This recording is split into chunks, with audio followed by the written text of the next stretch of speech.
turaramukije bakunze bakombiza TV bibanye naho muherereye tubahe mwiriwe kuri bamwe canke tubahe bwakeye bivana n'akarere mu dukurikira murimo je mwumva ni Jabusco Ingabire turagarutse na ca kiganiro canyu mwamaze gukunda kivuga amamuko.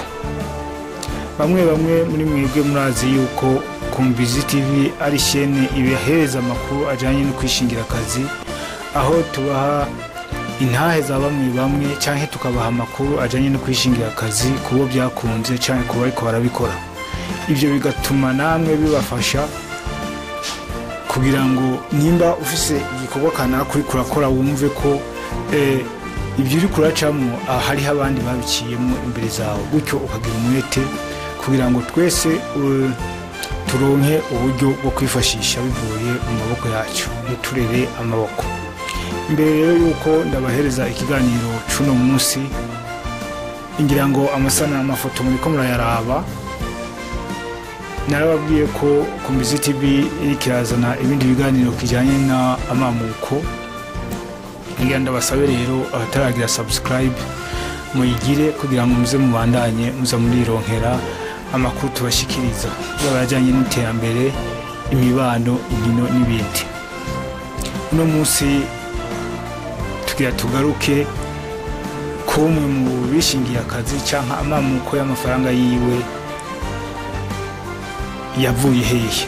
N'umutunzi w'igihangange ku rwego rwa Afrika. Bamwe murumva canke mwarabonye canke muramwumva umuntu bita Dangote. Dangote ninde? Ko tubona hari sima ngaho aho duherereye mu micungararo bubakisha. Ivahe uwo mutunzi yageze ku rwego nk'ubwo bwose bwo gukwiragiza isima ahatari hake ku isi? Byagenze gute? Ninde? Ni wahehe? Afise iki? yabigenjeje gute? Amahera yakuye he? Ibyo ni bimwe mu byo Kombizi TV igira ibagarukiye ko muri kano kanya. Mudukurikirane kuva ku ntango gushika ku mpera. No munsi nimba uri ahantu uri kuradandaza canke wiyumvira ico wokora, umenye ko hari abandi nyine biyumviriye nk'ibyo uri kuriyumvira, barakura amaboko, barubahuka, barakora hama ubu bari mu tugiye kuzoza turavuga canke tuvuga. Muti none Dangote ninde? Ni amazina yose yitwa Aliko Dangote. N'umunyanigeria yavutse mu 1957 itariki 10 z'ukwezi kwa kane ahitwa Kano mu gihugu ca Nigeria. Akaba afise se yitwa Mohamed Dangote, mama wiwe nawe akitwa Maria Dangote. Dangote yarize amashuri, tumenye kumva ko abaguza tunga batiga amashuri menshi, ariko Dangote wewe yarize aragera no ku rwego rwa kaminuza, aho yize mu gihugu ca Misiri aricyo Egiputa muri kaminuza ya Al Azhar. Dangote rero yatanguye kudandaza ibintu bigizwe cyane n'ibiribwa, aho yadandaje ibijyanye n'isukari n'umuceri mu ntango, aho ari neza mu 1977 niho yatanguye umwuga neza wo kudandaza. Mwaba mutubaza muti none umudandaza w'igitangaza nk'uko afise ibiki? Afise amahinguriro menshi cyane y'isima, amahinguriro ahingura isukari mu bihugu bitandukanye. Nkaho afise twagerageje kugaruka ku bihugu bimwe afise amahinguriro. Afise amahinguriro muri Nigeria, arico gihugu c'abavukiro, muri Ghana, Cameroon, Zambia, Tanzania, Ethiopia, Senegal hamwe na Benin n'ahandi tutashoboye gutora mu bitabo. Muti none Dangote, Aliko Dangote yarose amafaranga gute? Nukuvuga agiheza amashuri agitangura yahabwa amafaranga na mama wiwe. kandi ikindi nababwiye nuko uwo Mohamed Dangote nawe nyene yari umugwiza tunga komeye wo muri Nigeria.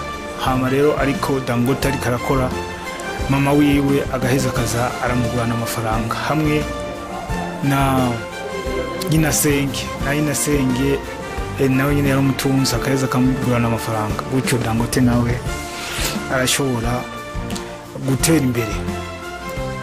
Niho mu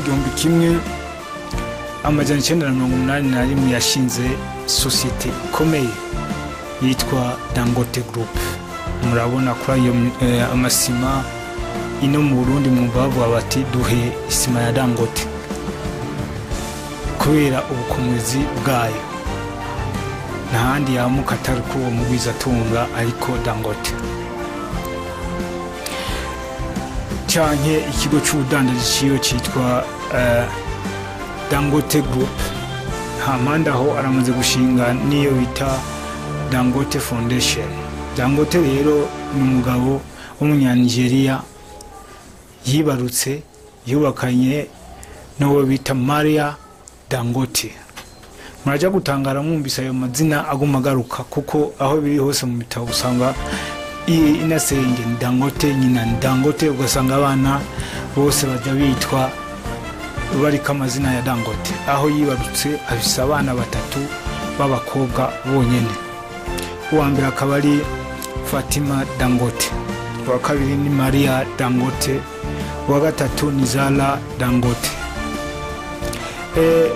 Muri mu ntumbero yiwe avuga ko ategerezwa gukora agashiraho amahinguriro muri Afrika ku buryo abanyaburaya canke abanyamerika babona ko abirabuye nabo bafise ikintu bashoboye ku rwego mpuzamakungu. Muri iyo politike yiwe canke muri iyo mbono yiwe twovuga nuko ari karubaka canke yaramaze no kubaka iyo bita Dangote Refinery izokora cyane ihinguriro ikora mu bya peteroli, aho bahingura ibintu bitandukanye. Ahavuga yuko ashaka ko igihugu ca Nigeria ta yindi esase zohora yinjira mu gihugu iwabo atari ikozwe niyo Refinery. Mukaba muzi ko Refinery nayo ihingura ibitandukanye biva muri peteroli. Turabashimiye, mushobora kuba mwari mumaze kumva Dangote. Uno munsi turabahaye amakuru n'ay'amuko y'amafaranga yiwe eka n'inkuru zitari nke kuri Dangote. Turabarindiriye rero, turabashimiye ukuntu mudasiba kudukurikirana. Yari Kumbizi TV na Jean Bosco Ingabire.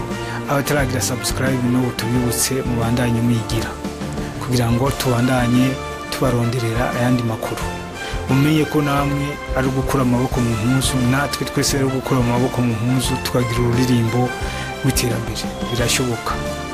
Nimba umunyanigeriya ikano muri Nigeria ashobora gufata agakora ikintu kigashika i Burundi, kigashika Benin, kigashika Ghana, kigashika Zambia, kigashika hehe, na karoro keza ko kuri generation yacu ko natwe dushobora kugira aho dufatiye tugakora.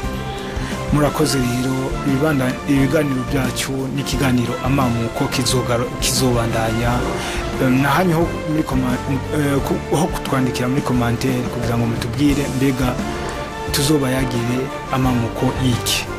Murakoze. Nkaba ndabashimiye. Ari Jean Bosco Ingabire na Kumbizi TV mwari kumwe.